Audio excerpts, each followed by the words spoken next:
আসসালামু আলাইকুম। প্রচণ্ড রোদ, হ্যাট এবং সানগ্লাস কোনো কিছুই আমাকে বাঁচাতে পারছে না। এবং বাংলাদেশের পারফরমেন্সেও এমনটাই উত্তাপ ছিল, অন্তত সিলেট টেস্টে যেই উত্তাপ থেকে বাঁচতে পারেনি আইরিশ ক্রিকেট দলও। এবং সেটাই আসলে হওয়ার কথা ছিল, সেটাই আমাদের এক্সপেকটেশন ছিল। স্পেশালি এই কন্ডিশনে এসে আয়ারল্যান্ড অন্তত টেস্ট ক্রিকেটে দে এক্সপ্রেসড দেমসেলভস। দুই ইনিংসেই অন্তত ব্যাটিংটা তারা কিছুটা ভালো করেছে। আই রিমেম্বার বাংলাদেশ আর্লি ডেজে এত ভালো ব্যাটিং করতে পারতো না টেস্ট ক্রিকেটে, যেটা আয়ারল্যান্ড করে দেখিয়েছে। সো তাদেরকে হ্যাটস অফ তো বলতেই হবে। কিন্তু বাংলাদেশ দিন শেষে ইনিংস এবং 47 রানে যখন জিতলো, তখন আসলে এটাকে একটা ইমফ্যাটিক উইন বলেন বা এটাকে আপনি কি বলবো, যে জাইগ্যান্টিক উইন যেভাবে বলেন না কেন, সেভাবে কিন্তু বিশেষায়িত করতেই পারেন। তবে আজকে আমরা মূলত কথা বলবো বাংলাদেশের ব্যাটিংটা নিয়ে, যে এই ধরনের একটা জয়ের পরেও কিন্তু আসলে বাংলাদেশের ব্যাটিংটা নিয়ে আমরা সোশ্যাল মিডিয়াতে ভক্তদেরকে বেশ সমালোচনা করতে দেখছি। সবাই বলছে যে এটা আয়ারল্যান্ড দেখেই পারছে, কেউ কেউ বলছে আয়ারল্যান্ডের বোলিংয়ে সেই কোয়ালিটিটাই নাই যে টেস্ট ক্রিকেটে তারা সার্ভাইভ করবে। সো এগুলো নিয়ে আসলে আজকে আমরা একটু আলোচনা করতে যাচ্ছি। Of course ABP is here with me. ABP, যেই কথাটা শেষ করলাম যে অনেকে বলছে যে আয়ারল্যান্ডের নাকি সেই কোয়ালিটিটাই নাই বোলিংয়ে, তাহলে ওরা টেস্ট স্ট্যাটাস কেমনে পাইলো? সেটা তো আমারও প্রশ্ন। টেস্ট স্ট্যাটাস পাওয়া 12টা টিম, তার মধ্যে বাংলাদেশ হচ্ছে নবম, এবং আমরা টেস্ট চ্যাম্পিয়নশিপের ভিতরে সামহাও ইনসার্টেড হয়ে গেলাম। 25 বছর ধরে টেস্ট খেলি, so obviously there has to be some sort of advantage. তবে রিসেন্টলি যারা টেস্ট স্ট্যাটাসটা পেলো, for example Ireland, for example Afghanistan, তাদেরকে আসলে আমরা এত বেশি ছোট করে কি দেখতে পারি কিনা, সেটাই হচ্ছে একটা প্রশ্ন। আর তার চেয়েও বড় কথা হচ্ছে, হ্যাঁ, টেস্ট স্ট্যাটাস পাওয়ার পর যদি আমরা দেখি যে কোন টিমগুলার পারফরমেন্স রেজাল্ট এত কম সময়ের ভিতরে কত ভালো, সেই তালিকা কিন্তু আয়ারল্যান্ড উপরের দিকেই থাকবে।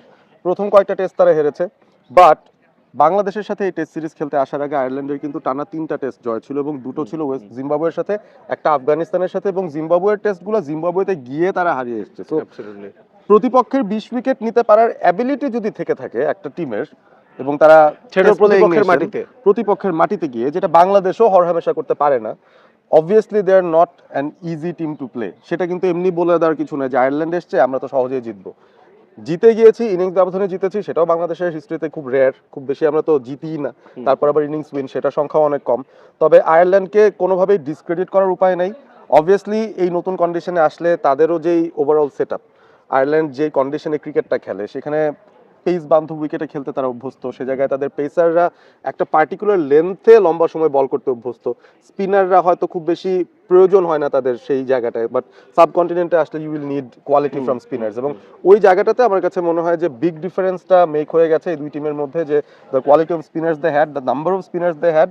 পেস বোলারদের ক্ষেত্রেও তাদের লেন্থ অ্যাডজাস্ট করতে করতে সময় লেগেছে, যেটা বাংলাদেশ একবারই যদিও ব্যাট করেছে, তার মধ্যেও কিন্তু আমরা দুইটা ভাগেই ভাগ করতে পারি। প্রথম ভাগ, যেখানে ফার্স্ট নিউ বলটা নতুন বোলাররা আয়ারল্যান্ডের একেবারেই ভালো করতে পারে নাই, লেন্থ অ্যাডজাস্টমেন্টের সমস্যা হচ্ছিল, এই উইকেটে কিভাবে বল করতে হবে তাদের ধারণা নাই। বাট সেকেন্ড নিউ বল নিয়ে কিন্তু যখন ডে 3-তে তারা আসলো, টপাটপ কিন্তু তারা বাংলাদেশের উইকেট ফেলা শুরু করেছে, এবং দে ফট ওয়েল। সেকেন্ড ইনিংসের ব্যাটিংটাও বেশ ভালো ছিল, এবং বাংলাদেশকে চতুর্থ দিনেও বেশ খাটিয়েছে তারা। সো ইনিংস ডিফিট হলেও আমি কোনোভাবেই আয়ারল্যান্ডের পারফরমেন্সকে ডিসক্রেডিট করতে রাজি না, এবং বাংলাদেশের পারফরমেন্সটাকে ছোট করে দেখতে আমি তো মোটেও রাজি না। অ্যাবসলিউটলি।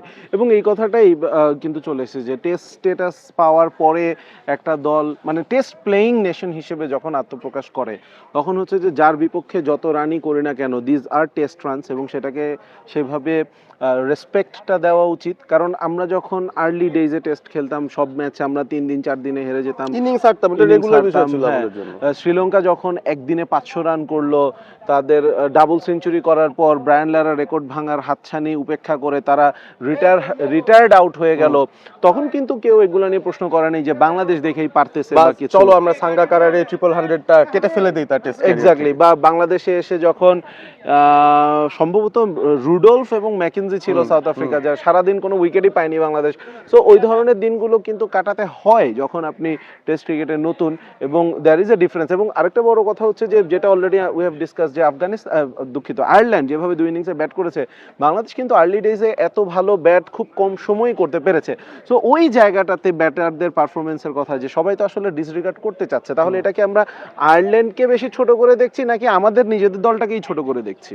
আমরা আমাদের নিজেদের দলটাকে অনেক ছোট করে দেখছি। এবং এই ধরনের সিরিজের আগে সাধারণত মিডিয়াতে বা সোশ্যাল মিডিয়াতে যে ব্যাপারটা আসে, যে আয়ারল্যান্ড বা জিম্বাবুয়ে যখন আসে, ও জিম্বাবুয়ে, ব্যাপারটা কিন্তু এত ইজিলি দেখলে হবে না।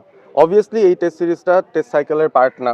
আয়ারল্যান্ড বাংলাদেশের এই টেস্ট সিরিজটা বাই মোটামুটি দ্য ওয়ে একটু বাংলাদেশের ছোট জন্য বলি, লাস্ট হ্যাঁ, যখন জিম্বাবুয়ে আসলো আমি একটা বাজি হেরে গেছিলাম টি স্পোর্টস এর মারুফ ভাইয়ের দুই সাথে। ম্যাচের টেস্ট সিরিজ আমি ছিল বলছিলাম একটা। বাংলাদেশ 2টা টেস্টই জিতবে, মারুফ ভাই বলছে একটা তো জিম্বাবুয়ে জিতবে, সো ওই বাজি আমি হেরে গেছিলাম, এখনো যেটা ট্রিট আমি দেইনি তাকে। Okay please carry on. Well এটাই তো হয়। So this is what happens when you look at your opponent একটু নিচু করে।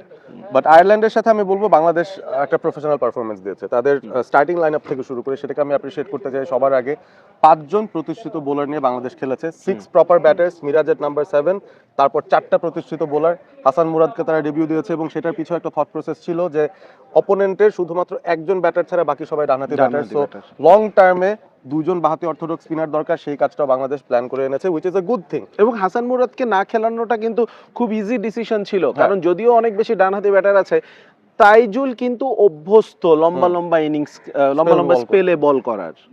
এবং ওই জায়গা থেকে আমি একদম শুরু থেকে যেহেতু আসছিলাম, স্টার্টিং লাইন আপটা ওয়াজ পজিটিভ।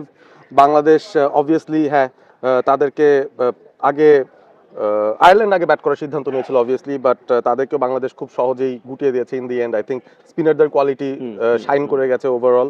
এবং তারপর বাংলাদেশ যখন ব্যাট করতে নামলো একটু কিন্তু স্কেয়ার তারপরে রয়ে গিয়েছিল, কারণ বাংলাদেশের রিসেন্ট ব্যাটারদের তো ফর্ম খারাপ, প্রত্যেক ফর্মেটেই they are not doing well.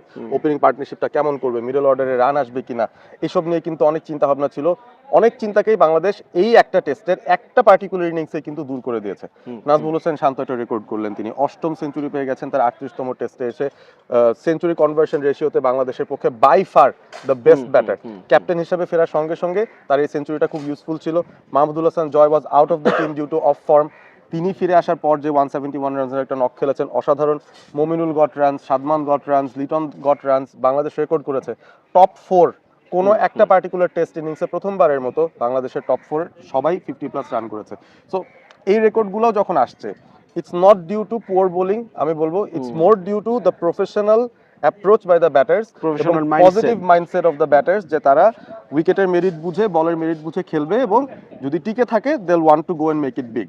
Unfortunately কেউ কিন্তু বিগ করতে পারে না। এক্স্যাক্টলি সেই জায়গাটাতে আমরা আসছিলাম। বিশেষ করে আমার একটা পার্সোনাল আক্ষেপের জায়গা হচ্ছে 2জন ব্যাটারকে নিয়ে, স্পেশালি একজন মমিনুলকে নিয়ে আক্ষেপ তো রয়েছেই, but still Mominul got a very good delivery, যেটাতে আসলে যে কেউই আউট হয়ে যেতে পারে। আমার আক্ষেপের জায়গাটা হচ্ছে সাদমানকে নিয়ে এবং লিটনকে নিয়ে। নাম্বার 1 আক্ষেপ হচ্ছে দুজনই দুটো পুয়ার শট খেলে আউট হয়েছেন। এবং নাম্বার 2 সাদমানের কথা যদি আগে বলি, সাদমান এই যে রিসেন্টলি তার কিন্তু এরকম 70, 80, 90s এর মধ্যে আউট হওয়ার একাধিক নজির রয়েছে, এবং আরও একবার তিনি কিন্তু খুবই একটা বাজে শট খেলে আমি বলবো যে হি থ্রি উইট অ্যাওয়ে।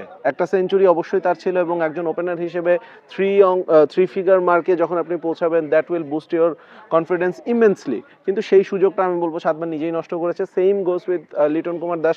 লিটন একটু পজিটিভ মাইন্ডসেটে খেলছিলেন, কিন্তু তখনও কিন্তু এত দরকার ছিল না এত অ্যাগ্রেসিভ হওয়ার, যে একটা ম্যানুফ্যাকচার্ড একটা শট খেলার কোনো প্রয়োজন কিন্তু ছিল না। লিটন ক্যালিবারের একজন ব্যাটার এতগুলো টেস্ট খেলার পর 4টা 100, এটা আসলে তাকে তার নামের প্রতি জাস্টিফাই করে না। যদি এটা অস্ট্রেলিয়া দল হতো, নাম্বার 6 ব্যাট করা একজন ব্যাটারের 4টা 100 এর একটা ভালো রেকর্ড, কারণ অস্ট্রেলিয়াতে নাম্বার 6 ব্যাটার ব্যাট করতে করতে বেশিরভাগ সময় স্কোরবোর্ডে 400 450 থাকবে, তখন তার কাজই হচ্ছে বড় স্ট্রাইক রেটে ব্যাট করা, ওটা করতে গিয়ে সে হয়তো আউট হয়ে যেতে পারে। কিন্তু লিটন তার ক্যারিয়ারের মেজরিটি সময় দেখা গেছে যে উইকেটে মানে স্কোরবোর্ডে 50 রানের আগেই হচ্ছে তাকে ব্যাটিং করতে নামছে, এবং তার মতো ক্যালিবারের একটা ব্যাটার এই ধরনের অপরচুনিটি এত বারবার, আমরা যদি 50 আর একটু আগে শান্তর কনভার্সন রেটের কথা বলছিলাম, if I am not wrong, লিটনের এটা 12 বা 13 নাম্বার 50 ছিল এই ধরনের, আমার এক্স্যাক্টলি নাম্বারটা মনে নেই, সেঞ্চুরি 4টা, তার মানে 16-17 বার সে হচ্ছে যে 50 প্লাস করার পর মাত্র 4 বার সেঞ্চুরি করছে। This is injustice to Liton himself. এই জায়গাটাতে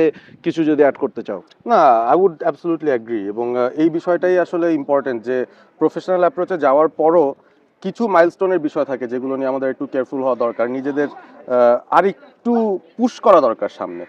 সাদমানস 80 is fine, Liton's 60+ is fine, but এখন যদি আমি এখানেই থেমে যে স্যাটিসফাইড হয়ে যাই যে this is what I have done and I am good and happy, এটা কিন্তু আবার খুব একটা ইউজফুল হবে না ইন দ্য লং রান, যেখানে আপনাকে কষ্ট করে রান তুলতে হবে। এখানে কিন্তু কষ্ট করে রান তুলতে কম হয়েছে, ব্যাটাররা মোর কমফোর্টেবল থেকেই কিন্তু তারা রান করেছেন। সো কমফোর্ট জোনে যখন আছেন, make it big, absolutely go for a double 100, go for a triple 100। আমি জয়ের ডাবল 100 না পাওয়া নিয়েও আমার আলাদা করে কিন্তু একটা আক্ষেপ আছে, জয় নিজেরও ছিল, বাট দিন শেষে আবারও বলতেই হবে বাংলাদেশের এই ব্যাটিং এফর্টটাকে কোনোভাবেই ছোট করে দেখার উপায় নাই।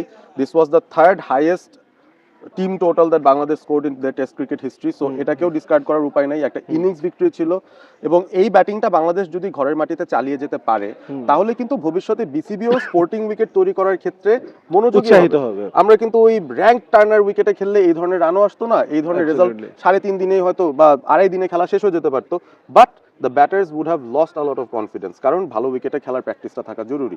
এবং এই ধরনের উইকেট হলে ব্যাটাররাও কনফিডেন্ট থাকেন, বোলাররাও একটা চ্যালেঞ্জ ফেস করেন, সেই চ্যালেঞ্জ উতরে একটা innings victory. I would rate it very highly actually. আমার এই উইনটাকে অনেক বেশি প্রফেশনাল মনে হয়েছে ওভারঅল। অ্যাবসলিউটলি। সো দ্বিমত থাকতেই পারে আমাদের, মোটামুটি এত ডিটেইলড আলোচনার পরেও আপনি বলতে পারেন যে এই জয়টাকে আমরা যেমন হাইলি রেট করছি আপনি নাও করতে পারেন। সো অবশ্যই সেই মতামত আপনি কমেন্টে জানিয়ে দিতে পারেন, এবং কেন আপনি হাইলি রেট করছেন না। আমরা তো বললামই যে অনেকে বলছেন আয়ারল্যান্ড দেখেই পারছে। সো এর বাইরে যদি আপনার কোনো স্ট্রং লজিক থাকে please let's have a discussion in the comment box. আপাতত আজকের ভিডিও এখানে শেষ করছি। বাংলাদেশ খুবই শীঘ্রই 2-3 দিনের মধ্যে সেকেন্ড টেস্টের জন্য নামছে। বাংলাদেশের জন্য অল দ্য বেস্ট, আয়ারল্যান্ডের জন্য অল দ্য বেস্ট। যদিও আয়ারল্যান্ড ইনিংস ব্যবধানে হেরেছিল, তারপরও আমি বলবো যে এই কন্ডিশনে আয়ারল্যান্ড বাংলাদেশকে বেশ হার্ড টাইম দিয়েছে, সেটা মিরপুরেও অব্যাহত থাকুক, যেটা মুশফিকুর রহিমের 100তম টেস্ট হতে যাচ্ছে।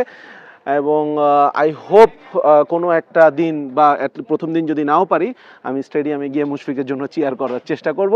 টিল বাংলাদেশ দলের জন্য টিল দেন বাংলাদেশ দলের জন্য আপনারাও চিয়ার করতে থাকুন, এবং অবশ্যই আমাদের জন্য চিয়ার কিভাবে করবেন, আমাদের দুজনের চ্যানেলই সাবস্ক্রাইব করে ফেলুন।